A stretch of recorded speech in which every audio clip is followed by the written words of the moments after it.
Estamos aqui para falar sobre mais um livro que publicamos. É um livro que, na verdade, está em e-book, tá? Publicado pela editora UFV, que é uma editora universitária, né? A editora da Universidade Federal de Viçosa, que fica em Minas Gerais. Então vocês veem aqui, né? Ele está no formato Kindle.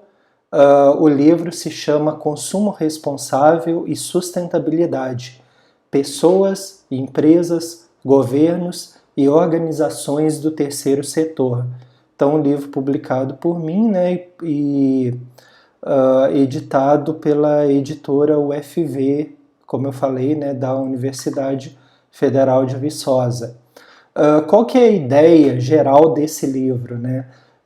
Esse livro, a ideia desse livro, ele partiu de uma constatação desde a época que eu fiz o doutorado, que na verdade quando a gente pensa em empresas, quando a gente pensa em governos, quando a gente pensa em ONGs, né, ou organizações do terceiro setor também, na verdade a gente está falando de pessoas jurídicas, mas que são conduzidas pelas pessoas.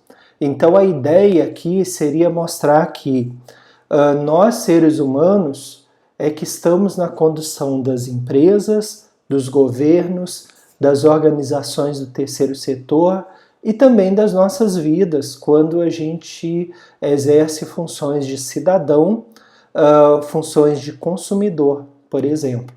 Então, digamos que o livro é uma provocação, né, mostrando que nós, pessoas, né, assumimos diversos papéis na nossa vida. Alguns papéis como cidadão e consumidor, outros como funcionários ou diretores de empresas, outros como atuantes, né, em governos, seja federal, estadual ou municipal, e também em organizações do terceiro setor. Então, como eu sempre faço, né, vou passar um panorama para vocês do livro. O sumário tem uma apresentação, e aí eu geralmente divido os livros universitários, né, que eu publico, geralmente eu divido ele em partes, e essas partes são divididas em capítulos.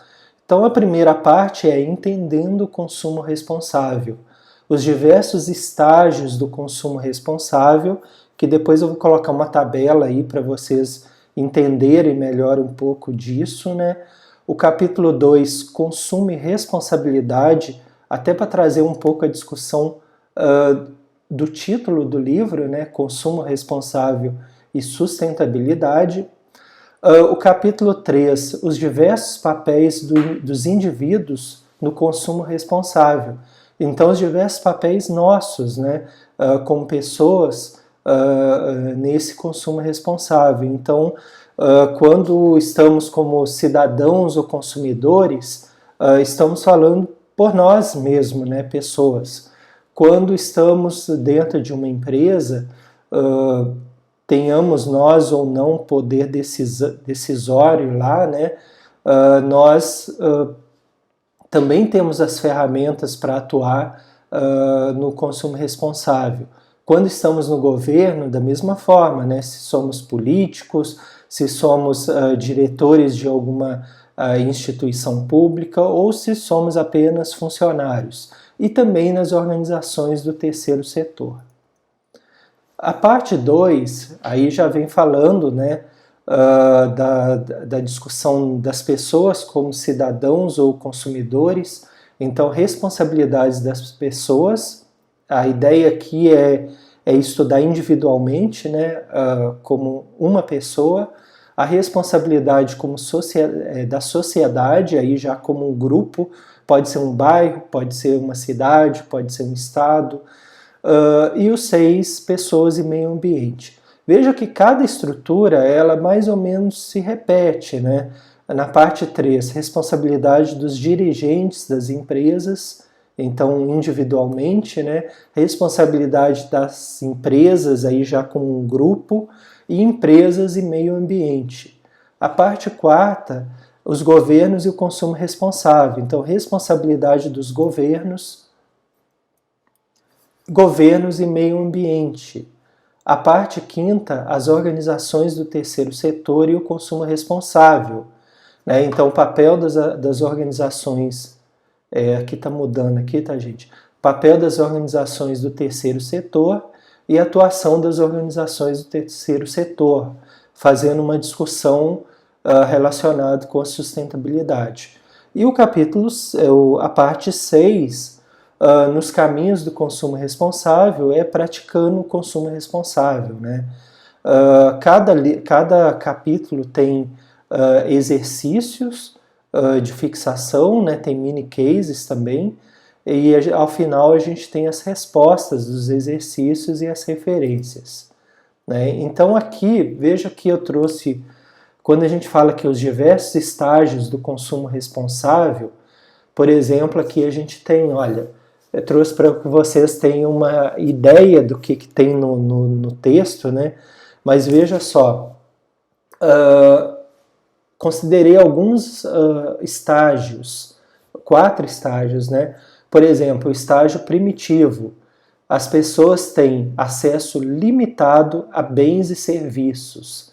Então isso aí a gente pode pensar na época antes, por exemplo, da Segunda Guerra Mundial, em que quase as pessoas não tinham acesso a bens, e até depois um pouquinho desse tempo, né?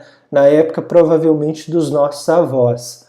A visão a respeito dos bens e serviços era basicamente para subsistência. Não existia um marketing, não existia tanta oferta de produtos, né? Então, a correspondência com a fase de utilização dos recursos naturais, né, que a gente usou lá no livro Administração Verde, né?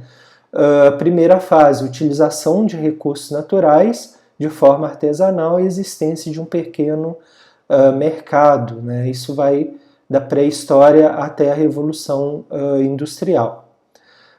Na fase consumista, possuem acesso ilimitado, né? Há uma euforia no consumo de bens e serviços, as pessoas acreditam que o consumo proporciona status e felicidade, para essas pessoas mais é sempre mais, né? Então veja que acaba confundindo um pouquinho esse estágio com o anterior, porque é muito difícil a gente cravar, né, onde termina um e onde começa outro. Na verdade, eles vão se sobrepor em alguns momentos.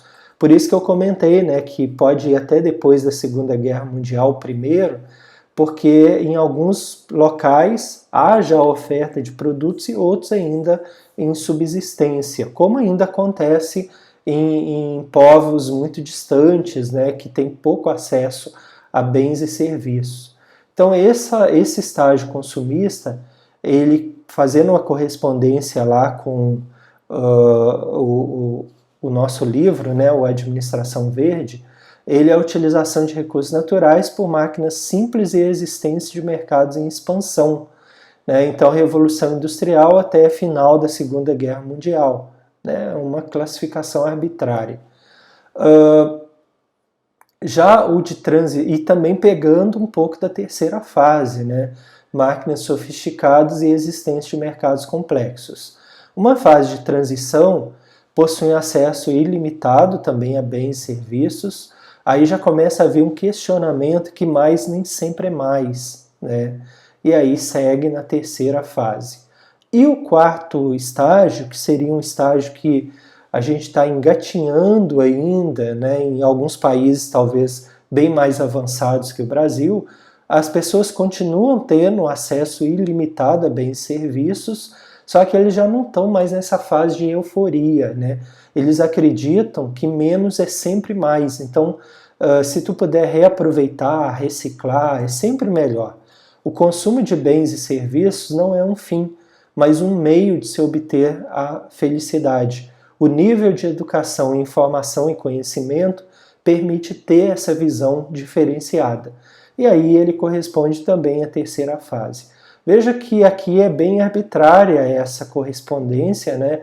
A terceira fase vai pegar aí quase todos os estágios, mas a ideia justamente é provocar essa discussão, essa reflexão. Então, esse nosso livro, né, em formato e-book, da editora UFV, O Consumo Responsável e Sustentabilidade, ele possui ao final de cada capítulo mini cases. Então, por exemplo, lá no primeiro mini case, né, que é o do capítulo 1º, tá lá uma coisa bem interessante, né? O primeiro dia do Reino Unido sem carvão desde a Revolução Industrial. Então ele conta tem um texto, né, conta uma história, e aí no final dela tem alguns exercícios propostos, né, não são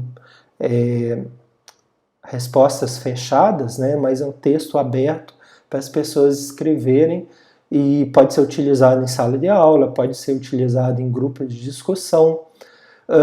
E também ao final de cada capítulo a gente tem os exercícios de fixação, que aí eles têm a ver com o texto daquele capítulo, né? Então, por exemplo, situação própria de países altamente industrializados, caracterizado pela produção e consumos ilimitados de bens duráveis, sobretudo artigos supérfluos. O texto anterior se refere a, e aí tem as opções, ok? Bem, então para finalizar essa breve apresentação, né, do nosso livro Consumo Responsável e Sustentabilidade, assim que tiver disponível, tá, o link de venda do livro em formato e-book, eu vou colocar para vocês aqui nos comentários, tá, desse vídeo, mas dizer que esse livro em formato e-book estará disponível na livraria UFV, né, que faz parte da editora UFV, mas como eu falei, assim que estiver pronto eu já coloco o link aqui na descrição desse vídeo, ok? Então agradeço a atenção de vocês, espero que seja um livro que seja importante para vocês, agradeço a atenção e até a próxima oportunidade. Até lá!